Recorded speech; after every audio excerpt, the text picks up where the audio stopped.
Magandang umaga, tanghali, hapon, gabi sa zodiac sign na Pisces.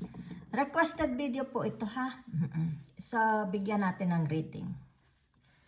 Let's see your overall energy, your past, present, and your future. Okay?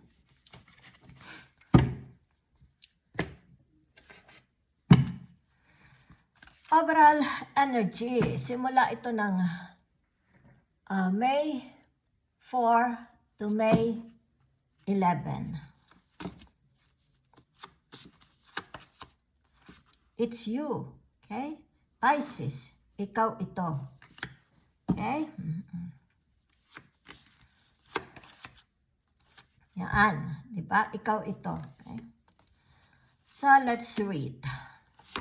Yan. So, nakikita dito. Sandali lang, merong hubo. Yan ha.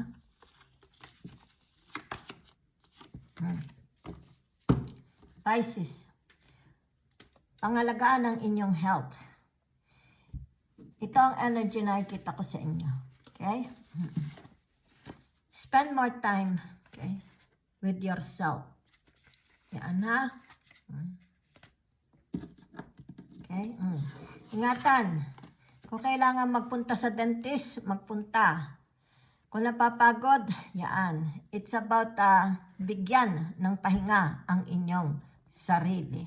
Okay? Huwag daw po ninyong pabayaan ng inyong sarili. Mukhang kayo is pagod na. Okay? Yan. So, kumbaga dito, tinatawag kung kayo may mga halimbawa, ano itong inyong gusto uli. It's like creativity, your passion, bigyan ng buhay. Okay? Bigyan daw po ninyo ng buhay kung ano itong gustong-gusto mong gawin. Okay? Ngayon, tinatawag na May 4 to May 11. Yan ha? Dahil mukhang ito is magdadala sa iyo sa maaring ito'y hobby. Okay? Baka ito'y magdala sa iyo sa earnings. Okay? Yan. Magdala ng tinatawag na additional earning para sa inyo. Okay? Yan. So, nakikita dito ha. Tinatawag, it's more about katahimikan ng pag-iisip. Okay? Alagaan, ano tawag dito, exercise, eat right foods, di ba? Don't eat junks. Kumbaga dito yung tinatawag, it has nothing to do about it. Hindi masamang mag-imagine, okay? Hindi masamang mag-fantasize, okay? Hindi masamang mag-daydreaming. Yan ha, okay? Wag lang matagal. Yan ha, wag lang matagal. Yan. At baka kayo mawala sa sarili ninyo. Wag ugaliin. Wag ninyong gawing ugaliin na palaging nagpapantasya. Okay? Yan. Nag-i-imagine. Okay? It's more about action. Yan ha. So, for some of you, meron dito is like tendency na maging lazy. Okay? Yan. Huwag pong lazy dahil baka kayo is magkasakit. Yan ha. So, that's the energy I see for you. Okay? Let's see your past. The past energy para sa mga Pisces.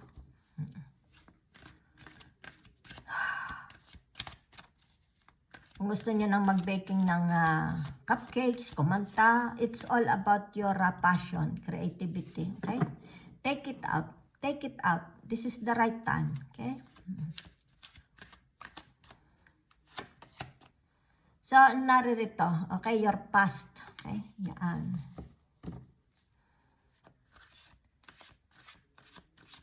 Ano itong Knight of Cups na ito? So, naririto, okay? Sandali lang, ha? From the past, meron ditong tinatawag na the lovers, di ba? It's like from the past, tinatawag na ayaw nyo ng a relationship, heart relationship, di ba? Yan. Kumbaga dito'y, hindi kayo, it's like parang hindi kayo interesado, okay, sa makipagrelasyon from the past, di ba? May nag-o-offer, may gusto mag-offer sa inyo ng pag-ibig, but ang nakikita ko dito is tinatawag na hindi ko lang alam ha. Kasi meron dito nag-o-offer. Ikaw ba nag-o-offer ng pag-ibig? Or sila nag-o-offer ng pag-ibig sa inyo? It's like kasi, it's like meron kayong mga duty, responsibilities, di ba? Yan. It's like tinatawag love can wait. Yan ha. Nakita ko lang love can wait. Yan ha. So, for some of you here, maaring may mga past love relationship kayo na tinatawag na masakit na experience. Kung kaya dito, yung tinatawag na wala, maaring nakarecover na kayo. Diba? Nakarecover din kayo. Madali kayong makarecover. Yan ha. So, let's see. From the past, okay, nakikita ko dito, ang tinatawag, meron kayong tinatawag na ito, role, di ba? From the past, tinanggap ninyo, di ba? Yan, oh. So, kumbaga dito, nagkaroon naman ng gains, di ba? Nagkaroon ng provision from the past, di ba? Maaring trabaho, maaring love romance relationship, di ba? Yan. Maraming dumating opportunities, nakikita luck, okay, from the past. Marami kayong, it's like achievement, accomplishment from the past, okay? So, let's see your present.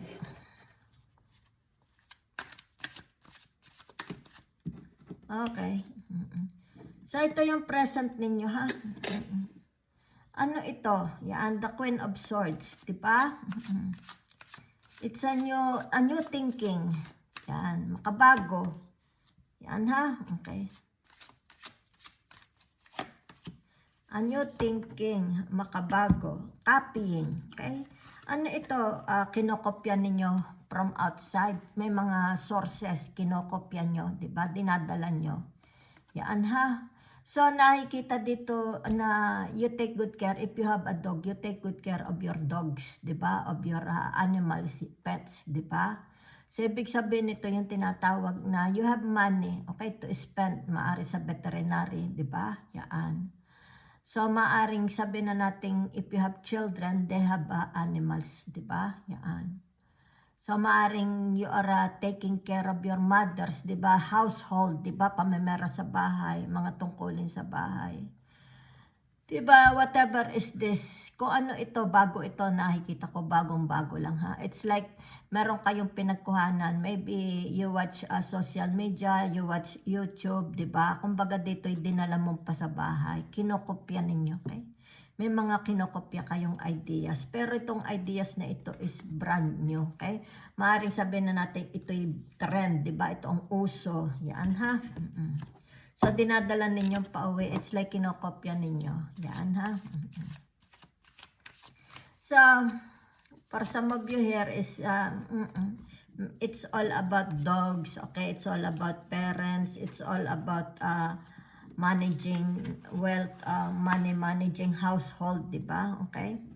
So, ngayon, ibig sabihin nito yung tinatawag na kalumbayan, di ba? Yan. Ano ito?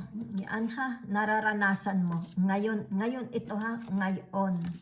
It's like you're on a deep shit, di ba? Masamang-masama, hindi ka makarecover, di ba? Hindi ka makarecover. Nagkakaroon ka ng self-pity. Okay, yan, oh. Diba? So, ibig sabihin nito, there is someone, okay?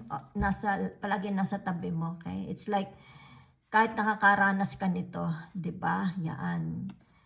Ay, hindi ko alam kung sino itong taong ito, ha? Yan. Because ikaw ito, the wounded warrior. Kasi ikaw na ito, di ba? Pwedeng energy mo, pwedeng energy ng iba, di ba? Maaring kung halimbawa member of the family, your friends, your siblings, kung sino man ito, di ba? Sila yung wounded warrior at ikaw ang nagpapalakas ng kanilang loob, di ba? Ikaw ang nagpapalakas ng kanilang faith, di ba? Kung ikaw naman ang nakakaranas nito, ibig sabihin, ikaw ang the wounded warrior, itong taong ito, yung tinatawag, pinalalakas ang iyong tinatawag na faith, di ba? Spirituality, okay? So, let's see your tinatawag na future. What future holds for you, mga Pisces? The Queen of Cups. Okay? Ano ito? Yan. The suit of wands. Okay? Card number 6. Ascendants. Okay?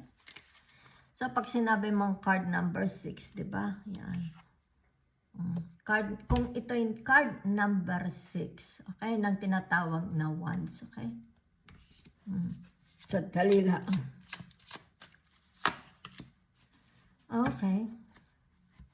Teka muna, ha? Dito, yan, ha? Kita mo dito, may hawak kayo, di ba? Yan, oh. Di ba? It's like a gems. Palagi mo itong hawak. Palagi mo siyang hawak, tago-tago mo, di ba?